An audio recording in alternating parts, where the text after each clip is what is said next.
Good morning, this is Jack from Charting the Markets, and this is the pre-market webinar for the morning of Friday, the 17th of October. My disclaimer, I do this for educational purposes only. I'm here to share my technical analysis with you. I hope you can take some of what I'm doing and learn from it, transfer it to your own charts.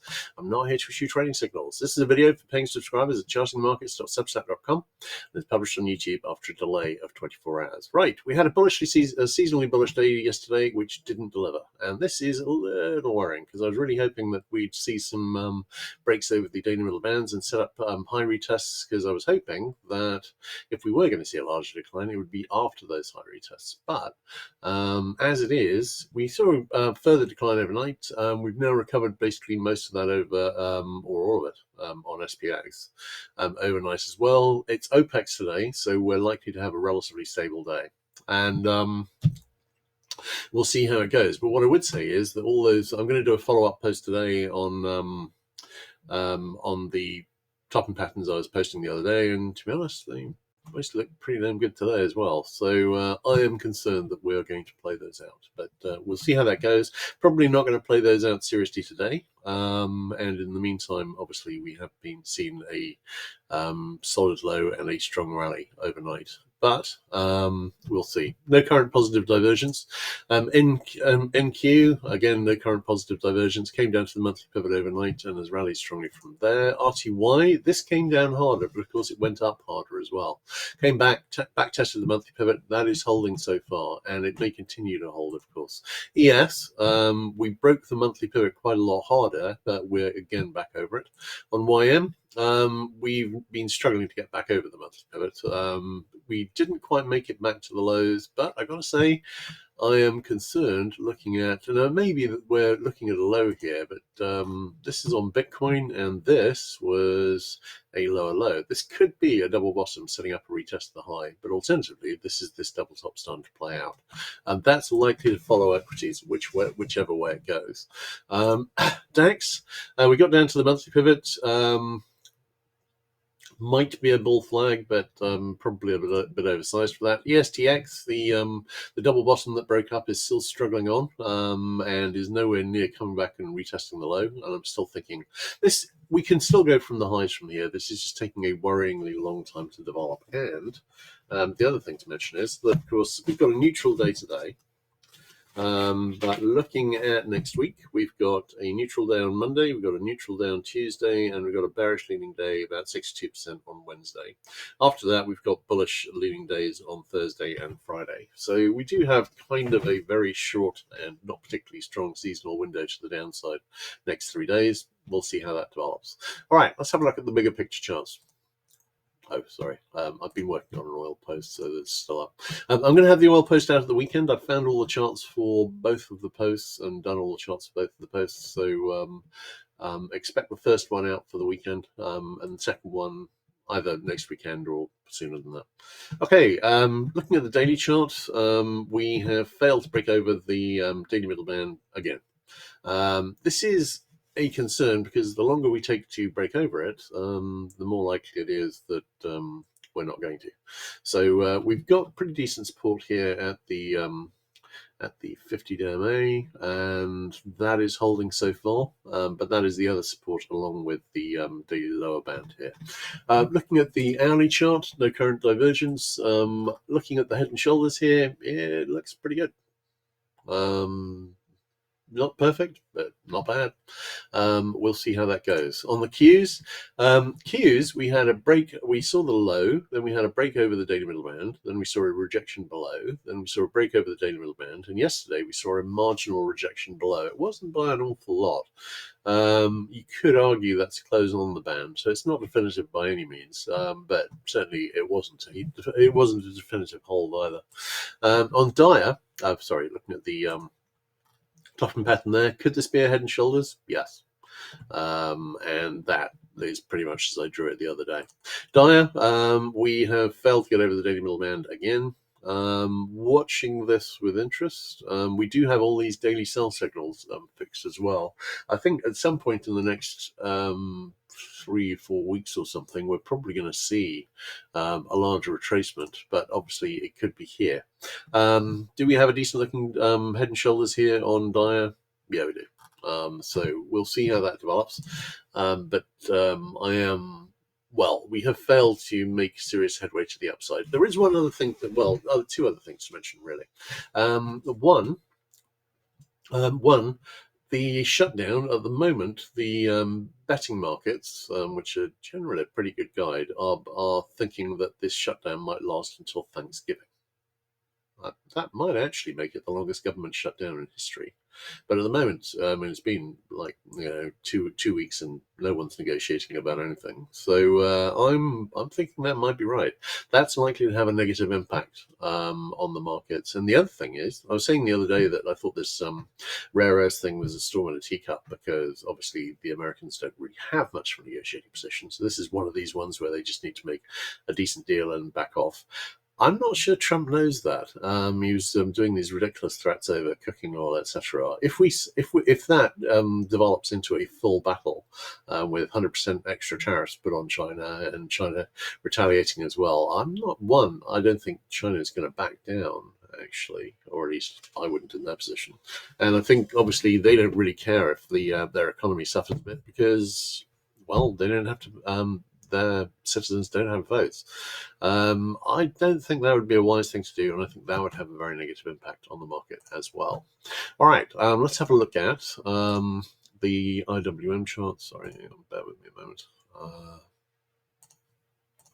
Right, IWM, we had got up to the 3SD upper band, but we came back and tested the daily middle band yesterday. Is this a top? Is this a double top? Because this was a double top when I posted it the other day, and I would say probably not. I don't think this is a double top. This could be part formed head and shoulders, or it could be a very symmetric double top, but it's not something I'd naturally be looking at one, but potentially. But if we see a breakdown, is there a credible path to get down to 61.8? Yeah. Is it as pretty as it was the other day? No. Looking at DAX, we're still testing the daily middle band, and we're still holding it so far. Nikkei has actually reversed back up. Government has, I think, Japanese government's now being formed at the moment, and this is heading back straight up to the highs, having got pretty close to a test of the daily middle band. All right, so I'm still quite liking a retest of the highs here, but I am a little concerned, and I'm particularly concerned that the market is fragile enough that if Trump says something particularly stupid over the weekend on China, or does something particularly stupid over the next few days, then we may well see a hard market reaction going down for that. All right, DX. DX, we've got a kind of a flag which I'm having some doubts about, just because we went lower and I redrew the flag and it was still pretty good, and then we went lower again. We really need to go up now if it's going to go up. We've got a 60-minute buy signal fixed, so that is promising. Looking at the GBP USD, didn't quite make the IHS target. We lost the divergence on USD. USD JPY again. The falling wedge is hanging on by a thread, but it is still there. See a break up, and we can still see a retest of this high, but it hasn't really gone with the confidence I was expecting. In terms of ZB, we've retested the high, and we got a possible double top, and ZN, we made the IHS target, broke up over the megaphone resistance, which had been holding, and we pretty much made it, not quite, made it up to a retest of this high here. I'm thinking, well, I'm going to have a quick look at bonds, but I'm thinking that we may well see a reversal here. So let's have a quick look at that on bonds, because we've made it up basically to the retest of the highs, and this would be the area I would be looking for a reversal if we're going to see one. No current positive divergence on TYX, but we went back and we did retest this low, so we've got a possible double bottom here. Looking at TNX, TNX has made it to the retest of the low, so we've got a potential double bottom here too. Do we have any positive divergence? And on the RSI too, on the daily chart. But looking at the hourly chart, we've got a 60-minute buy signal fixed already, and I'm thinking we may well reverse back up in a double bottom here. This is the situation that I was looking for, and this is what I was saying wasn't complete the other day because we didn't have lower lows on TNX and TYX. Looking at TLT. No real divergence here. We've gone back up. We've still got a double top here, although obviously this has already reached the high the other day, so it's gone a bit higher. Still quite a nice looking setup. I'm watching for a potential reversal here. We shall see. All right, let's have a look at the CL chart. Okay, CL, we've not quite made it down to the retest of the low that I've been looking at, but we've got very, very close, and I think it's going to get the rest of the way, but I'm thinking we may well see a rally first. We've got some positive divergence on the daily chart, and we've got a 60-minute buy signal. Actually, I've got the daily charts up, so let's have a quick look at that. You can see we've got a possible RSI 5 buy signal here brewing here, and it's not bad. Here, we've just lost the divergence here. Looking at gas oil, gas oil's got no divergence, but we've got it on WTIC. Have we retested the lows here? We've retested the low here. We've, I think, almost made it, but not quite on WTIC. Yeah, we've got down to, we haven't made it down to the 56.06 yet, and at this stage, I'm really expecting to see that. Looking at heating oil, this one has been holding up the best. A retest of the low here would be at 1.937. That's the most ambitious, and this is the most likely one to possibly reverse, with this being an IHS rather than a double bottom. All right, let's have a look at HO. HO, we've no longer got a double bottom set up, as we haven't on CL, and the weak 60-minute buy signal failed. RBOB, we've got a weak 60-minute buy signal that's fixed around. I haven't written that in. I think I wrote it in on the notes, but forgot to do it on the chart.